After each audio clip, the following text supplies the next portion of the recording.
with you on Enlightened World Network, and it's a new week. Let's start it off by making ourselves present, allowing ourselves to become present by taking a nice deep breath in through your nose.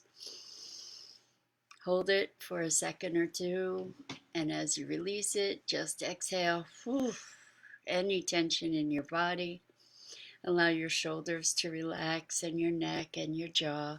Take another deep breath in, hold it, and release any remaining tension with a sigh. And I'm glad to have you back here with me. Let's just gently press our palms together and rub our fingers against our palms. Feel your fingertips, feel your palms, and allow yourself to become present to this moment right here and now. Well, let's talk about purpose.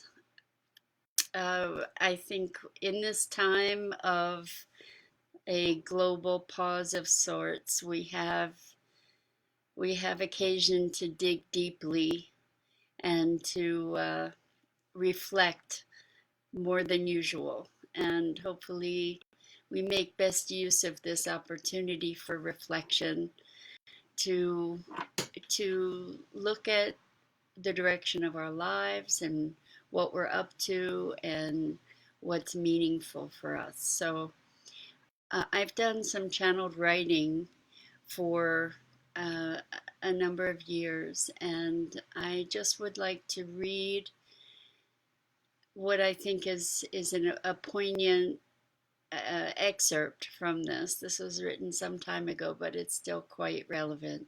So here we go. And it is about purpose. Your purpose is to be an embodiment of light and love made manifest. You are a bridge into the next humanity. You and many others, through emergence into the light, will be beacons guiding the way through this transition. As you throw light upon the darkness of the shadow self, you transform and transmute the darkness of humanity to bring forth greater light on the planet. The emotional pain and turbulence that you are navigating is intimately intertwined with the collective heart and mind. As you integrate the knowing that brings you into deeper resonance with your core being, all of humanity is elevated. Continue to do the work.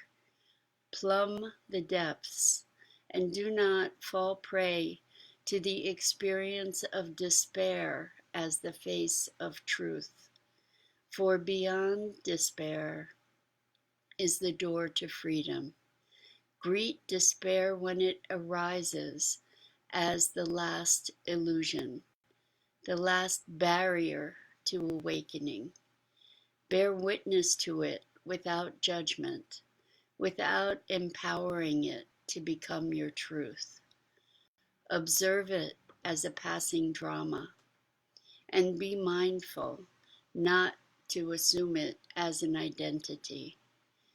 It is but one region through which the road to awakening must pass as you journey to the light.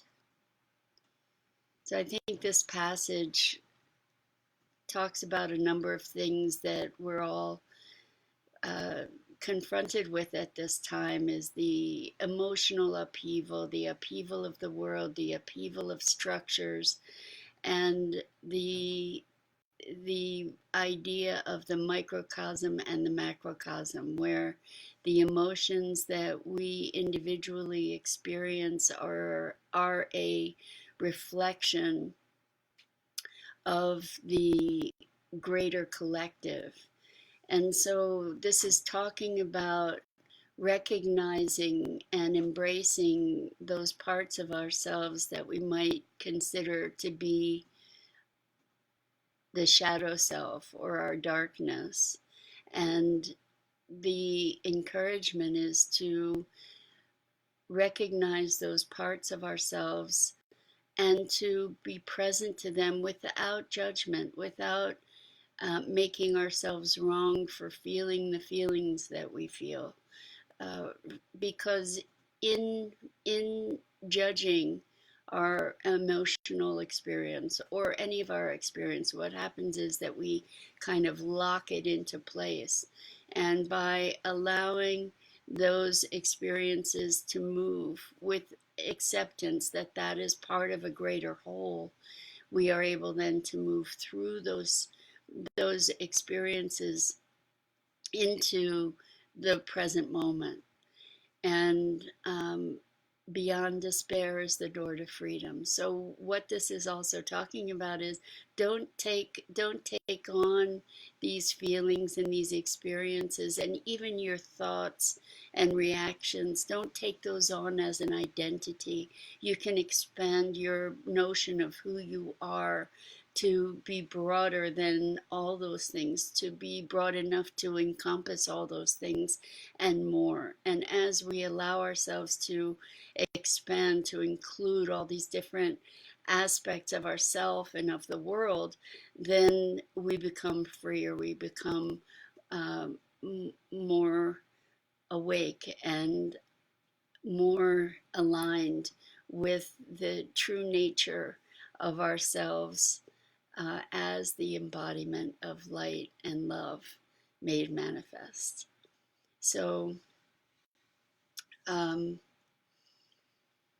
yeah, this writing was from years ago actually, and it's talking about the turmoil and the upheaval that we're experiencing now. And as things shift and change, it is challenging us to know who we are and to connect more deeply with our individual inner light that is unique.